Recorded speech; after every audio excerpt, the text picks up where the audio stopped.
Pero anong hinuhugot mo dun sa dun sa damda? Kasi parang damang-dama namin, nararamdaman namin yung lungkot at pangungulila dun, nung kumakanta tungkol dun sa taong inaantay niya muling magbalik.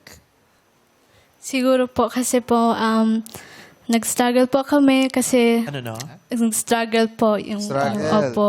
Tapos sa parents ko po kasi ang hirap talaga na may magkasakit po sa family niyo po. Like si Papa po na stroke. Yun po talaga yung gusto ko pong kasi nawala na po yung parang yung speech ni Papa parang hindi na siya masyadong makapagsalita at saka gusto ko pong muli po na marinig po muli ang kanyang maibalik po siya sa dati po. Yung pagkasalita niya. Doon nang galing yung hugot ni Arbery.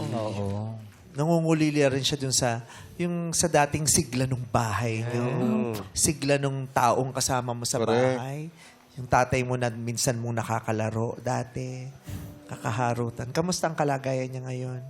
Okay naman po siya ngayon. Oh, yun pala eh. Okay. Pero nakapag May shifting, di ba? nakapaglakad naman po siya pero yung speech niya lang po hindi po talaga. Mabalik sa dati. O baka meron ka mensahe sa tatay mo, Arbery. Hello pa. Thank you kayo pa sa imong support. And sa love na imong gi-show para sa mua pang. Thank you sa imong paningkamot para sa mua. Antayin lang natin kasi may lalabas sa subtitle sa ilalim.